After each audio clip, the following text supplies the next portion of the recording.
모래시계가 준 교훈. 좋은 생각과 나쁜 생각은 늘 뚜렷한 차이점을 가지고 있다.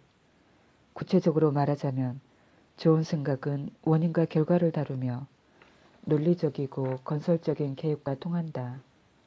반면에 나쁜 생각은 긴장과 신경쇠약을 초래하기 일쑤다. 1945년 4월 나는 극심한 번민 끝에 경련성 횡단 결장이라고 불리는 심한 통증에 시달렸다. 만일 그 무렵에 전쟁이 끝나지 않았더라면 나는 완전히 육체적 폐인이 되었을 것이다. 나는 지칠 대로 지쳐 있었다. 나는 보병 16사단 소속의 전상병 기록계의 하사관이었는데 전사한 사람, 행방불명된 사람, 병원에 후송된 사람들을 기록하는 임무를 맡고 있었다. 또 적이나 아군을 불문하고 서둘러 대충 매장해버렸던 전사한 병사들의 시체를 다시 파내는 일도 거들어야만 했다. 나는 전사자들이 남기고 간 소지품을 모아 유가족에게 보냈다. 그래서 이 유품들이 서로 뒤바뀌는 일이 없도록 각별한 주의를 해야 했다.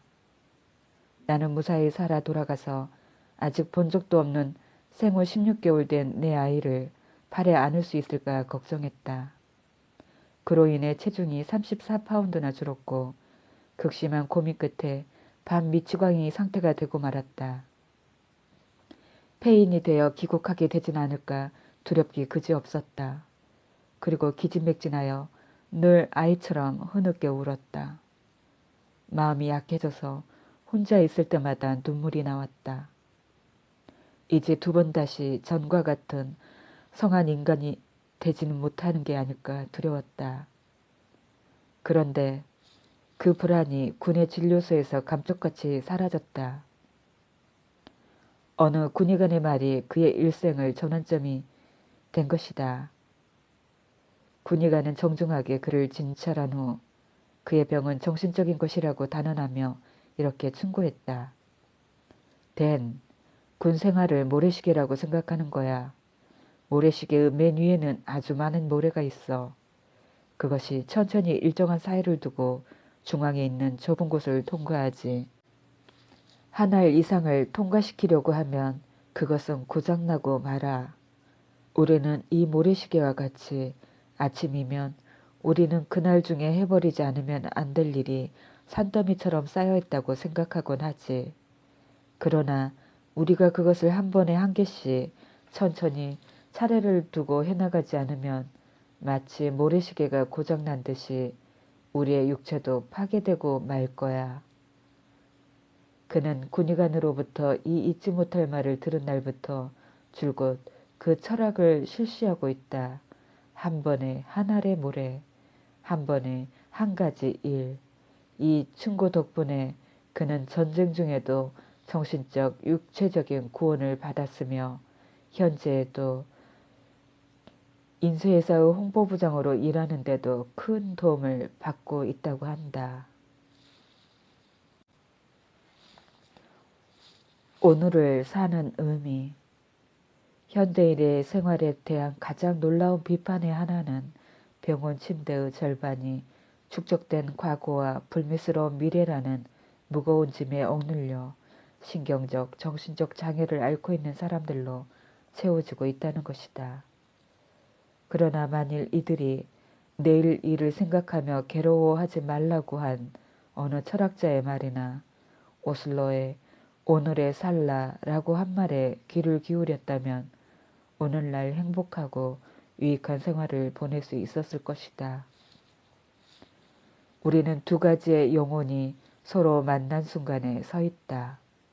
즉 영혼을 지속시켜온 거대한 과거와 이미 작정된 때의 최후의 음절까지 꿰뚫고 나갈 미래 사이에 위치하고 있는 것이다. 그러나 우리는 이들 영혼의 어느 쪽에서도 살 수가 없다. 한순간도 그럴 수 없다. 만일 그렇게 하려다가는 육체도 정신도 파괴되고 만다. 그러므로 우리는 살 수 있는 유일한 때만으로 만족하자는 것이다. 지금부터 잠들 때까지. 로버트 루이스 스티븐스는 자신의 글 가운데서 이런 말을 했다. 아무리 무거운 짐이라도 밤까지는 운반할 수 있다. 아무리 어려운 일이라도 하루면 할 수 있다. 누구든지 즐겁고 참을성 있게 생활할 수는 있다. 해가 지기까지는. 그리고 이것이야말로 인생이 참으로 뜻하는 모든 것이다. 그렇다. 그것이 인생이 우리에게 요구하는 전부인 것이다. 미시간주에 사는 쉐일드 부인은 자살 직전에 이 사실을 깨닫게 되었다. 그녀는 나에게 말했다.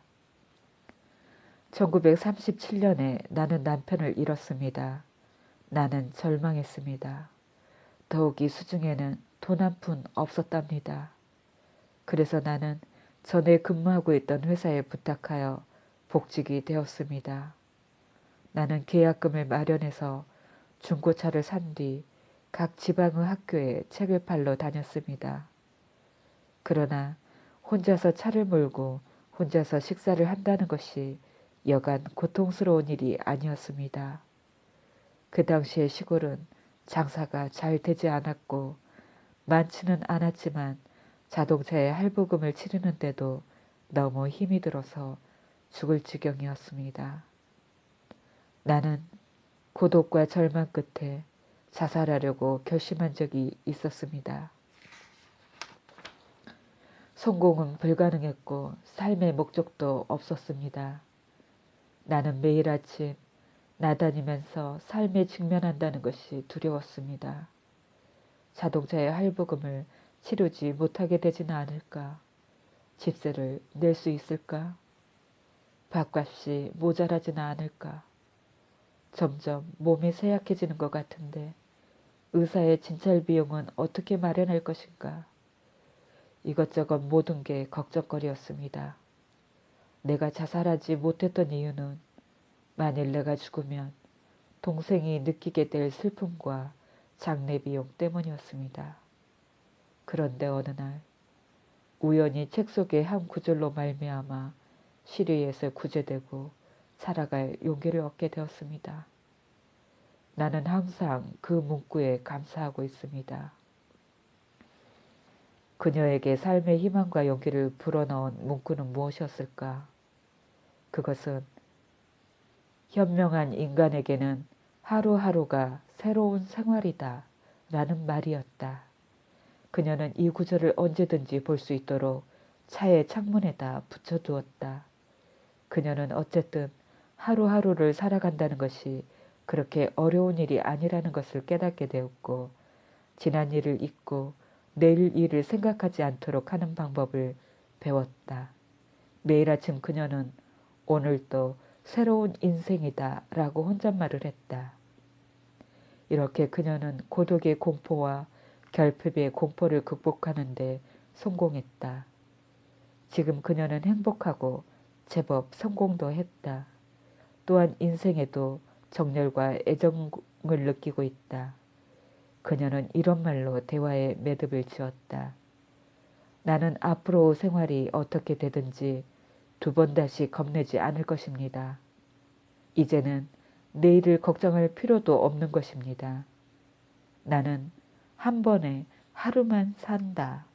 그리고 현명한 사람에겐 하루하루가 새로운 인생이다 라는 것을 깨닫게 되었습니다.